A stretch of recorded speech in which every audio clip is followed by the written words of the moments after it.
আমিষ নিরামিষ খাওয়া নিয়ে মা কি বলেছেন? শ্রী ঠাকুরের মহা সমাধির পরে আর মাতা ঠাকুরানী নিজে কোনো দিন আমিষ খাননি।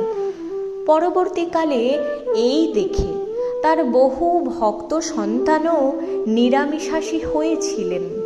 তাদের নিরামিষাশী হওয়ার কারণ জিজ্ঞেস করা হলে তারা বলতেন, যেহেতু মা আমিষ খাননি সেই হেতু তারাও খাবেন না। আর এই মনোভাব নিয়েই এক ভক্ত কোঠারে শ্রী মাতা ঠাকুরানীকে দর্শন করতে যান, কিন্তু তার মনের ভাব তিনি অন্য কাউকে ব্যক্ত করেননি। শ্রী মাতা ঠাকুরানীকে দর্শনের পর যখন তিনি তার প্রসাদ পেতে মধ্যাহ্ন ভোজনে বসেছেন, তখন গোলাপ মা এসে শ্রীমায়ের নাম করে ওই ভক্তটিকে মাছ খেতে বললেন। কিন্তু তিনি কিছুতেই তাতে সম্মত হলেন না। গোলাপ মা তাও পুনরায় তাকে বললেন, মা যে খেতে বলে পাঠালে গো। তাতেও তিনি অসম্মত হলেন। গোলাপ মা সেখান থেকে চলে গেলেন এই কথা শুনে।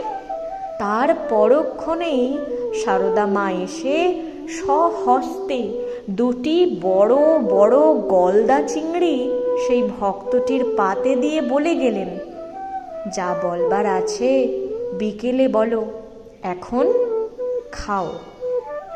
অগত্যা ভক্তটি আর কোনো উপায় না দেখে তাই খেলেন।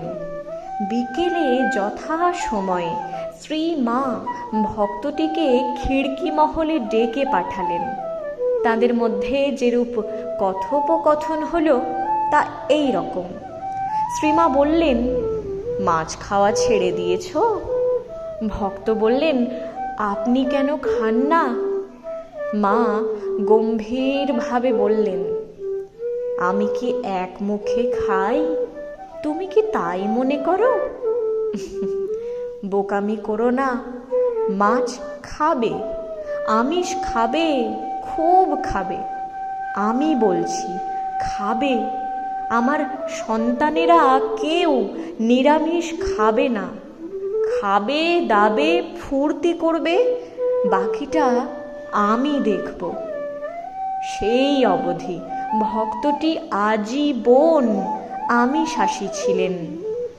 এমনই আরেক মহিলা ভক্তকে মা বলেছিলেন, মাছ খাবে মা, মাছের তেলে মাথা ঠান্ডা থাকে। খাওয়ার মধ্যে কি আছে মা? জিহ্বাকে কষ্ট দিয়ে কিচ্ছু করো না, যা মন চায় তাই খাবে। একটি সন্দেশ খাওয়ার বাসনা থাকলেও জন্ম জন্ম ধরে ঘুরে বেড়াতে হয়, মুক্তি হয় না। খেয়ে দে মনকে শান্ত করে তারপর তার নাম জপ করবে। সন্ধ্যাবেলা জপ করার আগে কিছু মুখে দিয়ে তারপরে জপে বসবে, এতে জপ ভালো হবে। ঠাকুর বলতেন, কলিতে অন্নগত প্রাণ, না খেয়ে কোনো কাজ হয় না।